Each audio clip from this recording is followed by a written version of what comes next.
ഇടുക്കി പൂപ്പാറയിൽ പന്നിയാർ പുഴ കയ്യേറിയവരെ ഒഴിപ്പിക്കും. 29 കുടുംബങ്ങളെയാണ് ഒഴിപ്പിക്കുന്നത്. 89 കെട്ടിടങ്ങൾ പൊളിച്ചു നീക്കും. സംഘർഷ സാധ്യത നിലനിൽക്കുന്നതിനാൽ പൂപ്പാറയിൽ നിരോധനാജ്ഞ പ്രഖ്യാപിച്ചു.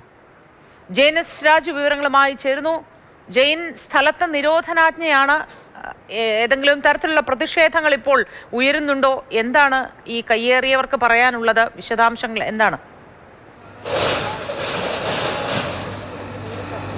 നിലവിൽ പ്രതിഷേധങ്ങളോ അല്ലെങ്കിൽ എതിർപ്പുകളോ ഈ ഘട്ടത്തിലില്ല. കാരണം ഇപ്പോൾ പൊളിക്കുന്നത് 2 വർഷം മുമ്പ് പൂട്ടി സീൽ ചെയ്ത കെട്ടിടങ്ങളാണ്. അത് കൊമേഴ്ഷ്യൽ പർപ്പസായിട്ട് ഉപയോഗിച്ചിരുന്ന കെട്ടിടങ്ങളാണ്. പൂപ്പാറ ടൗണിനോട് ചേർന്ന് പുഴയോരത്താണ് ഈ കെട്ടിടങ്ങൾ നിർമ്മിച്ചിരുന്നത്.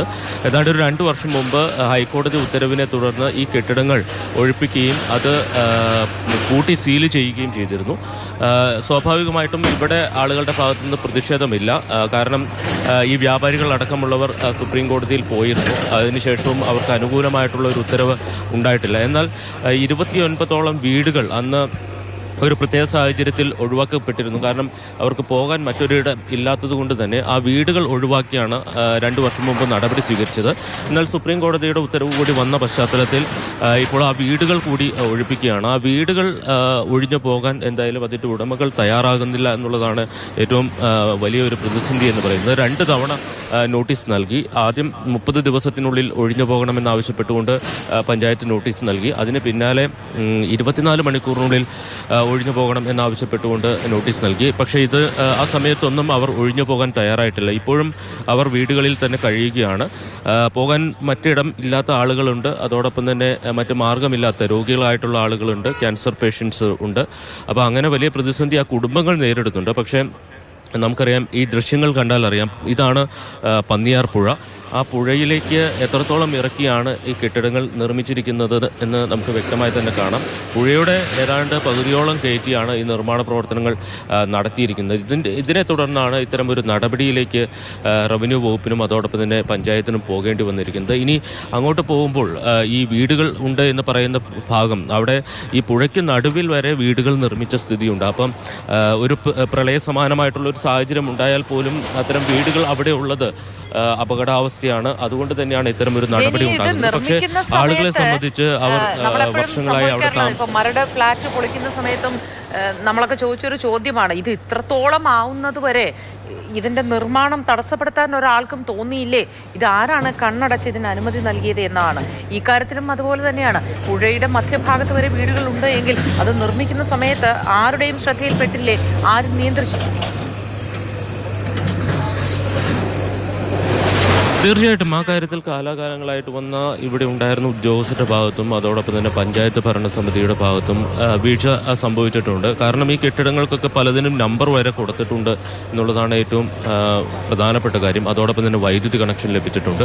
അപ്പോൾ നിയമപരമായിട്ടുള്ള പല അനുമതികളും നൽകിയാണ് ആളുകൾ അവിടെ വീട് നിർമ്മിച്ചത്. 10-30 വർഷമായി അവിടെ താമസിക്കുന്ന ആളുകളുണ്ട്. ജീവിതത്തിൻ്റെ വലിയൊരു സമ്പാദ്യം വീട് നിർമ്മാണത്തിനും മറ്റുമായി ചെലവാക്കിയ ആളുകളാണ്. അവരെ സംബന്ധിച്ച് ഇപ്പോൾ മറ്റു മാർഗമില്ലാത്ത സ്ഥിതിയുണ്ട്. ഉദ്യോഗസ്ഥരാകട്ടെ അവരുടെ ഭാഗത്തുനിന്ന് വീഴ്ചയുണ്ടായി. അവർ ഈ പല നിയമലംഘനങ്ങൾക്കും ഒത്താശ ചെയ്ത് ഒരുപക്ഷെ അഴിമതിയുടെ ഭാഗമായിട്ടായിരിക്കാം. പക്ഷേ അവരൊക്കെ ഇവിടെ നിന്ന് ഒന്നുകിൽ ജോലി മാറിപ്പോവുകയോ അല്ലെങ്കിൽ ജോലിയിൽ നിന്ന് വിരമിക്കുകയോ ചെയ്തിട്ടുണ്ടാകാം. പക്ഷേ ഇപ്പോൾ ഈ പ്രതിസന്ധിയിലായിരിക്കുന്നത്, ഇതിൻ്റെ നഷ്ടം നേരിടേണ്ടി വരുന്നത് ഇവിടെയുള്ള ഈ സാധാരണക്കാരായിട്ടുള്ള ആളുകൾക്ക് തന്നെയാണ് എന്ന് തന്നെ പറയേണ്ടി വരും. ഏതാണ്ട് 29ഓളം കുടുംബങ്ങളുണ്ട്. ഇതിൽ 7 കുടുംബങ്ങൾക്ക് പോകാൻ മറ്റൊരിടമില്ല എന്നുള്ളതാണ് മനസ്സിലാക്കുന്നത്. അവരെ സമീപത്തുള്ള ലയങ്ങളിലേക്ക് മാറ്റാനുള്ള നടപടി റവന്യൂ വകുപ്പിൻ്റെ ഭാഗത്തുനിന്ന് സ്വീകരിക്കുന്നുണ്ട്. പക്ഷേ ഇത് തീർച്ചയായിട്ടും മോത്തി പറഞ്ഞ കാര്യം വളരെ പ്രസക്തമാണ്. ഇത്തരം നിയമലംഘനങ്ങൾ ഉണ്ടാകുന്ന ഘട്ടത്തിൽ തന്നെ അത് തടയാനുള്ള നടപടി സ്വീകരിക്കാതിരിക്കുകയും അഴിമതിക്ക് വഴി ഒരുക്കുകയും ചെയ്യുന്നു. അതിനുശേഷം ഇതുമായി ബന്ധപ്പെട്ട നിയമ നടപടികൾ ഉണ്ടാകുന്നു. പ്രത്യേകിച്ച് കോടതികളുടെ ഇടപെടൽ ഉണ്ടാകുമ്പോൾ മാത്രമേ ഇത്തരമൊരു നടപടിയിലേക്ക് കടക്കുന്നുള്ളൂ. ഇത് ശരിക്കും പഞ്ചായത്ത് ഉദ്യോഗസ്ഥർ തന്നെ ആദ്യഘട്ടത്തിൽ ചെയ്യേണ്ട ഒരു കാര്യമാണ്. പക്ഷേ ഇപ്പോൾ ഇവിടെ ഇങ്ങനെ ഒരു നടപടി ഉണ്ടായിരിക്കുന്നത് ഹൈക്കോടതിയുടെയും സുപ്രീം കോടതിയുടെയും ഒക്കെ ഇടപെടൽ വന്നതിന് ശേഷം മാത്രമാണ് എന്നുള്ളതാണ്. ഇപ്പോൾ പൊളിക്കുന്നത് വ്യാപാര സ്ഥാപനങ്ങളാണ്. നേരത്തെ ഒരു ഹോട്ടലായി പ്രവർത്തിച്ചിരുന്ന ഒരു കെട്ടിടമാണ്. അതിനുശേഷം അതിൻ്റെ അപ്പുറത്തും ഹോൾസെയിൽ വ്യാപാര സ്ഥാപനം, പലചരക്ക് സാധനങ്ങളുടെ ഹോൾസെയിൽ കടയായിരുന്നു അതുൾപ്പെടെയാണ് ഇപ്പോൾ പൊളിച്ചു നീക്കുന്നത്.